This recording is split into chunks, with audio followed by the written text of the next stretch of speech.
And indeed, I think that love is the common thread that links all my 200 plus episodes. Wine producers, sommeliers, chefs, home cooks, wine writers, Italian wine ambassadors, all of us are united in our love of Italy and indeed of precise corners, territories, wine regions of Italy, and with wine, Italian wine in all its glorious diversity, its ability to cross cultures and continents and even eras, linking us with the ancient past or with memories from last night, from last summer or a decade ago. And with this precise moment in time, a bottle of wine able to transport us, to enrich our lives, to bring pleasure to our daily lives, quite simply to make us happier. Fascinating people with stories to share, fabulous wines and the best local foods to accompany them, and beautiful places to discover and visit. All of this and more on Wine, Food and Travel with me, Marc Millon, on the Italian Wine Podcast. Join me for a new episode every Tuesday. Welcome to Wine, Food and Travel with me, Marc Millon, on Italian Wine Podcast. Today marks a very special landmark for me. I've now been recording weekly episodes of this show for exactly 4 years, and this is my 209th consecutive podcast. When Stevie Kim first invited me to have my own show on the Italian Wine Podcast channel, I was frankly not that familiar with the medium of podcasting, having never really done it before, except for a brief series on the Giro d'Italia, when I combined my passion for Italian wine and food with my deep love of cycling. Nevertheless, I was flattered that Stevie had faith in me to offer me my own show, and I agreed to give it a go, never thinking that I would still be doing this every single week, 4 years later. In fact, I almost immediately fell into a weekly rhythm and found myself greatly enjoying meeting people and having a chat with them every week. Plus, I've always had a brilliant Italian wine podcast team behind me to give great support, noting especially Joy Livingston, who was my producer for the first 2 years, and for the last 2, Elena Voloshina, who has been fabulous, as well as the very talented current Italian wine podcast team of Beatrice Motterle and Rosa Jarmuhan-Bietova. So, looking back, I've done 209 shows in 209 weeks over the last 4 years, and this is my 210th episode. What have I enjoyed most? What have I learned? So much. I am deeply grateful to each and every one of my guests who generously shared with me their time, mastered the sometimes vagaries of remote digital technologies, and also for the Italians, have taken the trouble to speak to me mainly in English, not always easy I know, to relate to me the stories of their lives and work. Most of my guests have been Italian wine producers, and it has been a fascinating Giro d'Italia, visiting each of Italy's 20 regions, learning about the precise and unique areas where they all live and work, from high mountain vineyards in the Alps and Dolomites across central Italy to the sun-drenched deep south, and to the islands of Sicily, Sardinia, Elba, Ischia, Mozia, and more. I've learned the fascinating stories of their wineries, sometimes generations old, in other cases much more recent. We've discussed the grape varieties they cultivate, and it is always fascinating to learn more about the huge biodiversity of native grapes all across Italy, one of the country's great patrimonies.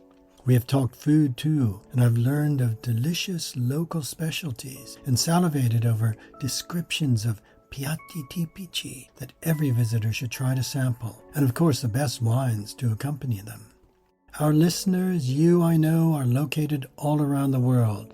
Some may be armchair travels, but many of you are real wine tourists and wine pilgrims too, and these conversations whet all our appetites to visit and taste directly at the source. So my guests also tell us about wine hospitality and opportunities to visit, taste, and discover, plus the best things to do in each of their areas or regions. I've also interviewed renowned chefs and family cooks alike, from multi-Michelin star to casalinga, learning about the traditional foods of each region, each territory, sometimes each tiny locality. So precise is food in Italy, as are, of course, its wines. I've had fascinating conversations with some of the best known and loved wine writers in the world, legends who I've long admired and learned from. I've spoken to Italian sommeliers too, talented and passionate individuals that know and understand not only wines, but the culture of wine, and understanding how pairing the perfect wine with the right dish can truly enhance a diner's experience. And I've had many warm and enjoyable conversations with fellow Italian wine ambassador friends who shared their intense love and passion for Italy and Italian wine, shared with me their stories, and explained to me how Italian wine is enjoyed in their own countries and markets. I am immensely proud of my 209 episodes and proud to be part of the Italian Wine podcast team, which since its inception has grown to such a vital and valuable resource for lovers of Italy and Italian wine, with new episodes coming out every single day. And to commemorate this special edition, I would like to share some brief excerpts from some of my shows to give you a flavor of the many voices and stories you will encounter here, in a hope that it will encourage you to explore my playlist that is available on all podcast platforms, as well as to discover the many other daily shows on the Italian Wine Podcast. Certain themes have emerged. One story that is perhaps surprising is that while Italian wine can be traced back to antiquity, and many episodes speak directly about wine and its link to the ancient past, the story of Italian wine today, and especially the concept of Italian fine wine, is actually incredibly recent. This was brought home to me in a conversation with my long-standing friend Sandro Boscaini, the president of Masi Agricola, one of Italy's leading and best-known and loved wine estates, whose wines, most notably Valpolicella and Amarone, have brought great joy to wine lovers all around the world. But Sandro chuckled as he recalled to me that when he himself was a student in Milan, the choice of wine in a typical bar was very different. Now, Sandro, I'd like to go back only about 60 years or so only a brief part of that, 250 years, but perhaps the most important part. I'm going back to thinking about how wine, Italian wine, and wine in the Valpolicella was so very different then and perceived very differently.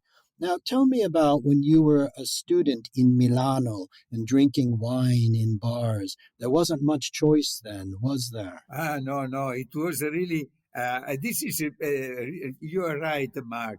This is an example to tell to your followers the dramatic difference between the Italian enology on wine section in that time, and we speak not about millennium ago, just 60 years ago, and today.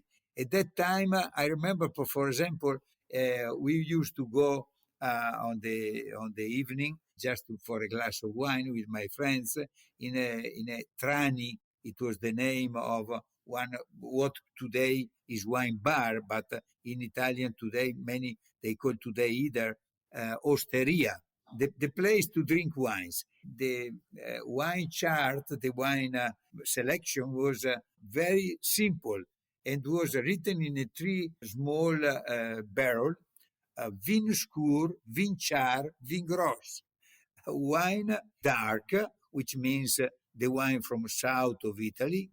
Vin char, wine claret, or wine light in a color, that was usually the wine from the Lake of Garda and from our area, Valpolicella, Bardolino. So our wines from the eastern part, northern eastern part of Italy.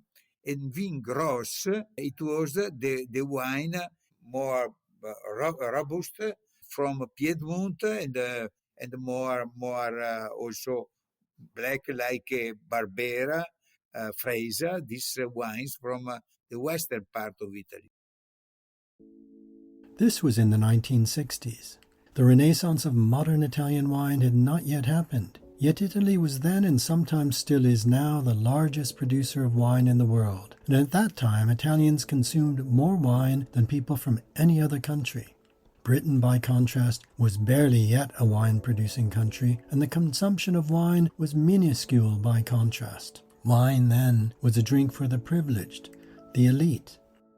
I asked Hugh Johnson, considered by many, myself included, the world's greatest wine writer, how he himself discovered wine. I'd like to actually begin in your book, The Life and Wines of Hugh Johnson, published by Academy Divan Library earlier this year. You describe how you came to be interested in wine. Can you please tell us about this, as you call it, Damascene moment? It goes back to college days when I was at Cambridge University, and I shared rooms with a guy who was already steeped in wine and belonged to one of these smart dining clubs. And one evening I was in our shared room pretending to write an essay or something, and he came in quite jolly after a dinner party, wearing a dinner jacket, and he had 2 glasses of wine, and he said, "Hugh, I want you to taste these." And I looked rather surprised, and I did, and I picked up one and then the other. They were both red wine. And he said, "What do you think?" And I said, "Well, this one is just amazing. The other one, there's nothing special." He said, "That's interesting because they come from about 100 yards apart somewhere in Burgundy." And he said, "I'm just fascinated in what difference the location, the soil, the difference between one vineyard and another can make." And I said, "Well, yeah, I see.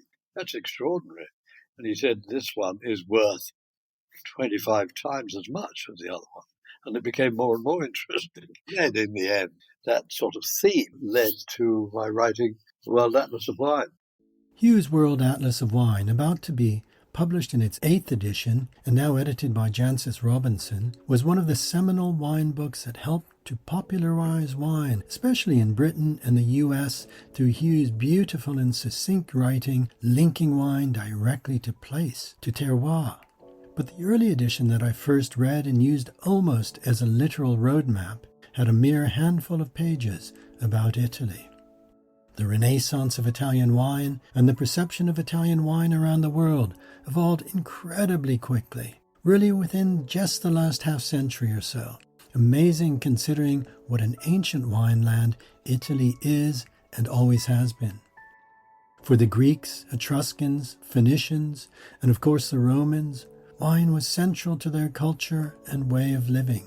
The Romans had their own Grand Cru, and no wine was more famous or celebrated than Falernum. Yet somewhere along the way, even this great, rare, and expensive wine that had been enjoyed by Julius Caesar and Cleopatra and extolled by the great poets Catullus, Martial, Virgil, was lost.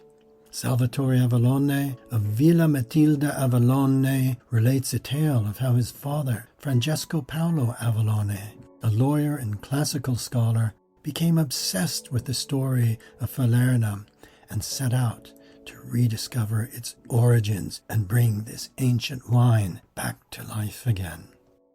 My father launched a project to bring back to life the ancient Falerno wine. Falerno was the favorite wine since the time of Julius Caesar and Cleopatra, and remained not just a wine, but a legend, a top wine of southern of Italy. Was very rare, very expensive, and the same was for more than 2.5 millennium. Unfortunately, in the second half of 19th century, Phylloxera arrived in Europe, and in the area of production of Falerno destroyed about 97-99% of the vineyards that was cultivated in that time. So the Falerno production disappeared. My father, I told you before, was a teacher in University of Naples, and very often during his study on the ancient Roman books, he found some celebration of the characteristic of this famous wine, the Falerno. But at that time, in the middle of 20th century, it was impossible to have a sip. of this type of wine to taste and to have an idea what was the characteristic of the Falerno. So he had the idea to try to bring back to life the production, the vineyards, and then the production of the ancient Falerno. So with a small group of friends, he started involved in the agricultural department of Neapolitan University. He started the project, he launched the project to study the characteristic of the grapes used since Romans' time to produce the Falerno.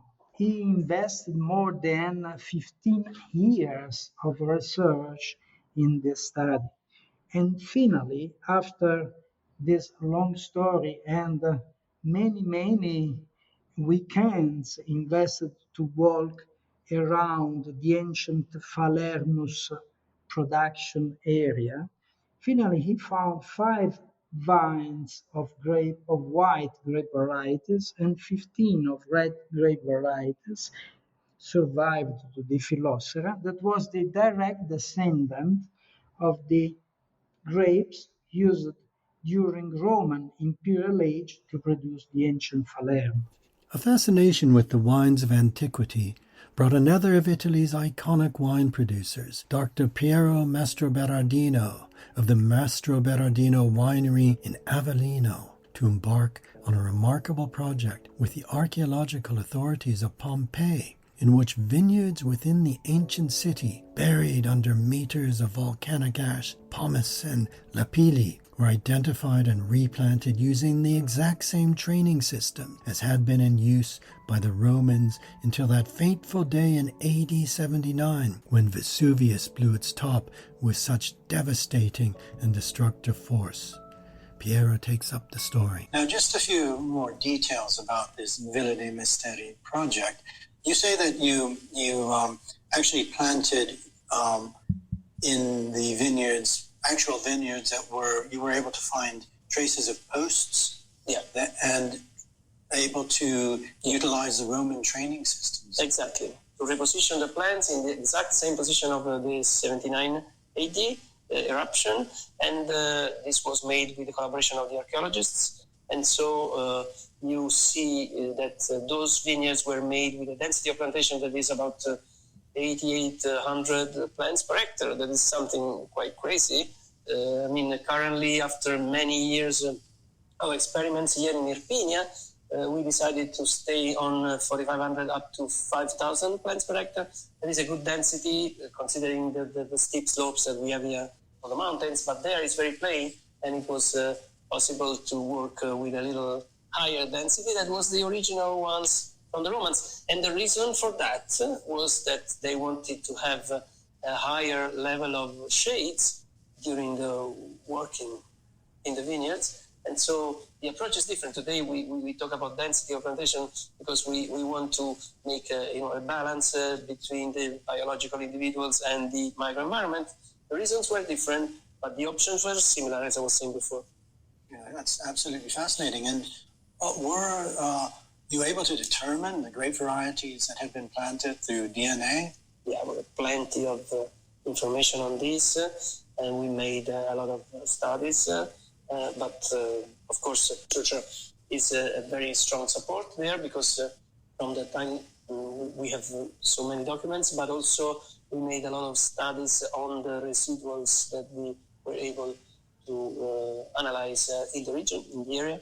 So we got plenty of information about and then Pompeii, as you know, was so rich and a huge expression of the culture of the time that you got very dedicated and precise description of every part of social life, and wine was right in the middle of that process. Of course, it was a city of wine, wasn't it? Yeah. People were drinking it, but they were trading it. Yeah, and the amphitheater, and the position of the vineyards is another option that is not a case. It's something that was made for a precise reason. And you see Via dell'Abbondanza with the wine bars on the street and so on. So everything is, has a reason for being there. Wine is history across Italy, and not just ancient history. The story of Italy and the story of wine is intimately linked across all eras, not least to the time of Risorgimento and the creation of the new Kingdom of Italy. Luca Collia of Casa E di Mirafiore tells us about the formation of a very special rural wine estate in the heart of the Barolo Hills, an estate born from a love affair. And the Mirafiore story really begins as a love story. Can you tell us about this? That's true. We are in the Lang area in Serralunga d'Alba, and we started, let's say, our journey in the middle of 18th century, so 1850 more or less, before Italy unification. And the first king of Italy, Vittorio Emanuele II, he used to love to come in the Lang area to hunt. But during a parade dedicated to him, he met this beautiful woman, Rosa Vercellana, a very famous name in Piemonte culture, and they got in love. So they had two kids. One of the kids, the first kid was Emanuele. That's why the winery is called Casa Emanuele di Mirafiore. And this was a secondary marriage. They couldn't get married because the queen was still living. So when the queen died in Torino, he wanted to marry Rosa Vercellana. And of course, they were not recognized by the crown. So to leave something to Emanuele and his sister, Vittoria, let's say they gave us a legacy. They became counts. In fact, it's Conte Emanuele di Mirafiore. But everything, like you said, was born by a love story. Okay, it's an extraordinary love story, and that love story really is at the heart of the Mirafiore estate. As you say, the king, was he the king of Sardinia at the time and then became the king of Italy? That's true. He was the king of Sardinia and Piedmont till 1861 when they unified Italy. Then they became the king of Italy, the first king of Italy. Okay, and this is very much part of the history of Italy, but also the history of Barolo wine, too. In Italy, wine and food are virtually inseparable. Yet if food is as central to Italy and Italians as wine, it is important to remember that Italy was only unified in 1861, and the concept of a national cuisine did not exist, perhaps still does not exist.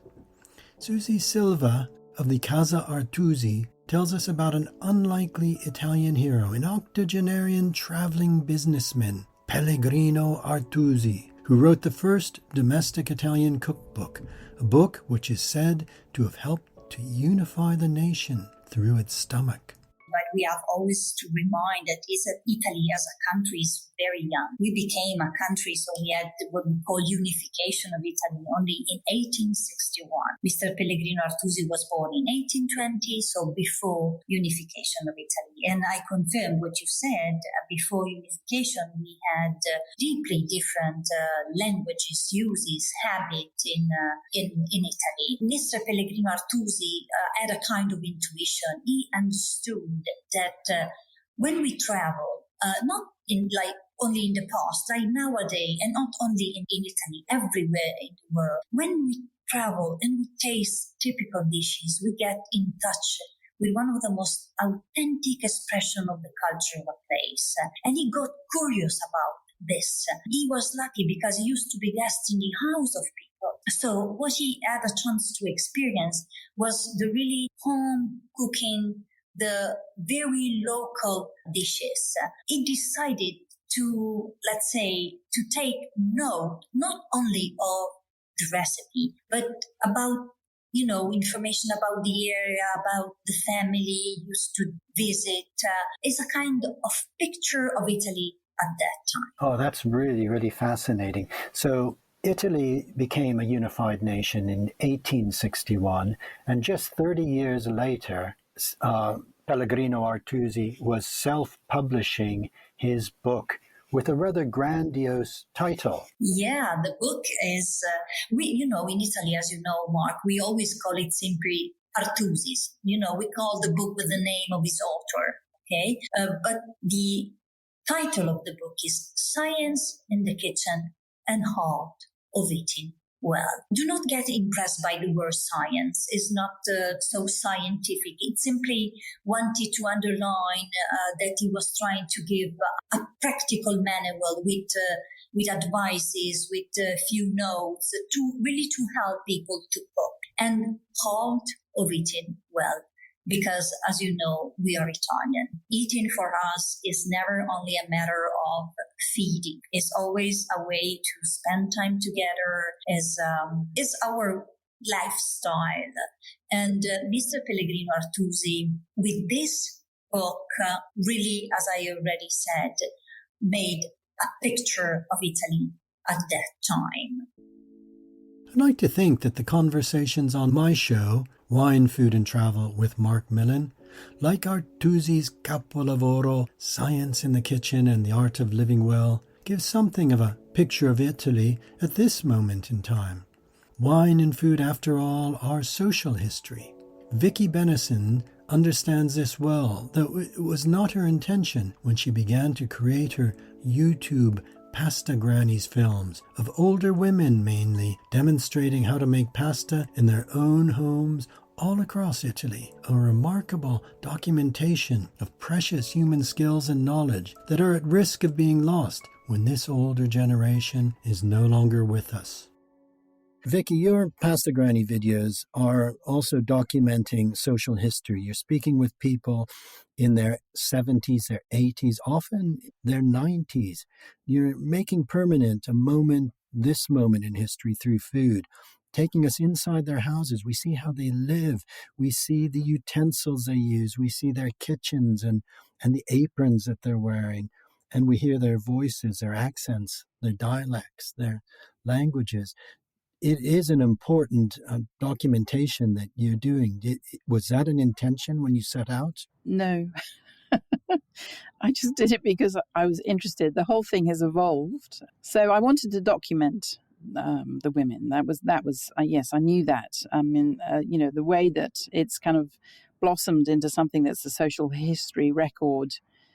It was not something that I had in my head at the very start. It was just like, oh, this is interesting. Let me find out more. And so it's a process. I mean, I hate to use the word journey, but I mean, that's what it's been. It's a kind of progress where initially it was all about documenting pasta shapes, and that's still the case, but it's also about documenting the women's experience. So that is as important for us as it is, I think for the audience, I always say that people come for the pasta but stay for the grannies. People enjoy meeting them, and it brings back happy memories for them as well, I think, often. I wonder, does it take we stranieri, we foreigners, we visitors to Italy, sometimes to appreciate that which Italians themselves take for granted? Os Clark, the great wine communicator, shares what he most loves whenever he is in Italy. Call it the joy of localness. In Italy, I always find that each place I go to, every time I go and sit somewhere, I think there's a chance today in Italy that I will actually be offered some kind of food that I haven't had before, or some kind of wine that I might not know existed. I was in Umbria a few years ago. I was actually down looking at Sagrantino to try and understand Sagrantino without having to book the dentist as soon as I got back home. And what was it? It was a Trevi. I sat in this cafe and I saw somebody having a little jug of a wine that was as thick and golden as olive oil, and he was pouring it out into his glass. And I just said to the waiter, I said, "What's that?" And he said, "Oh, no, that's just, don't worry, that's the local wine." And I said, "But that's what I want." He was probably trying to sell me some Vermentino or something. I said, no, I want that. And of course I discovered it was a Trebbiano a Spolentino. I just thought, and I tasted it, and I just thought, this is exactly the wine that I want to be drinking at this minute. It was the cheapest wine in the restaurant. It was open wine in the restaurant, but I sat there with an enormous grin on my face. And I just thought, this is what can happen all over Italy still. The sheer joy of localness.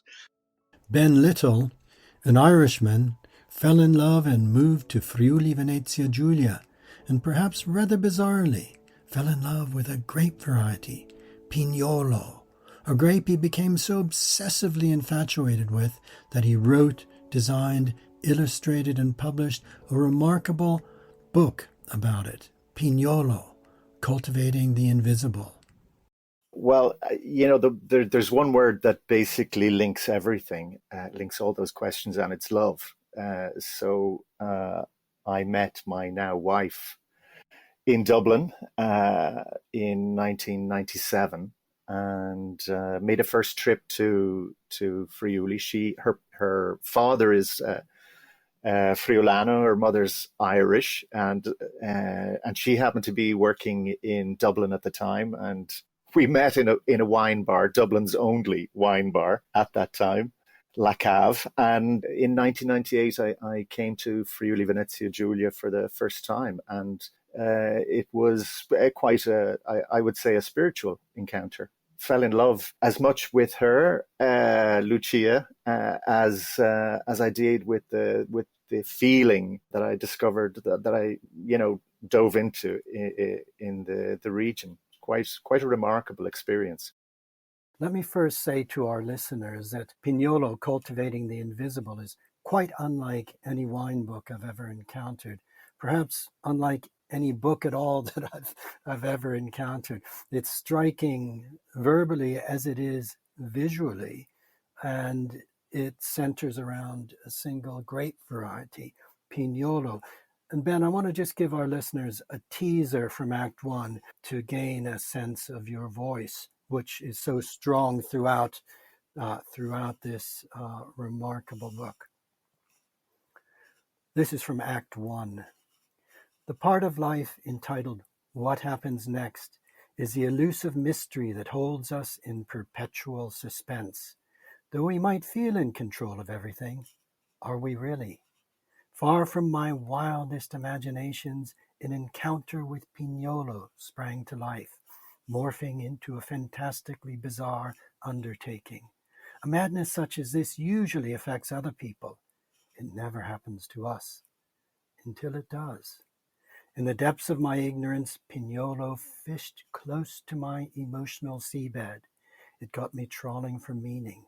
It got me digging for me. So I think this small snippet from Act One, Ben, really shows clearly how this word infatuation is completely apt to this extraordinary work that you've created. It is an infatuation about an obscure grape variety that many will never have heard of, let alone taste. You've produced a book of more than 400 pages about Pignolo. So I have to ask you, there are other native grape varieties, Ben, as you mentioned, Schiopettino, Rifosco del Pedungolo Rosso, Tazzelanghe, the Whites, Ribolla Gialla, Friulano, wonderful in their own right. But Pignolo is different. Pignolo captured you. Ben's response to my question is 400 pages long, but the answer in a single word is love. And indeed, I think that love is the common thread that links all my 200 plus episodes. Wine producers, sommeliers, chefs, home cooks, wine writers, Italian wine ambassadors, all of us are united in our love of Italy and indeed of precise corners, territories, wine regions of Italy, and with wine, Italian wine in all its glorious diversity, its ability to cross cultures and continents and even eras, linking us with the ancient past or with memories from last night, from last summer or a decade ago. And with this precise moment in time, a bottle of wine able to transport us, to enrich our lives, to bring pleasure to our daily lives, quite simply to make us happier. This is what wine, Italian wine, is to me. And it is why I continue to look forward to more fascinating conversations and episodes of Wine, Food and Travel with me, Marc Millon, on Italian Wine Podcast. Grazie mille for listening e ci vediamo presto. We hope today's episode of Wine, Food and Travel with me, Marc Millon, on the Italian Wine Podcast has transported you to somewhere special. Please remember to like, share, and subscribe wherever you get your pods. Likewise, you can visit us at ItalianWinePodcast.com. Until next time, chin chin.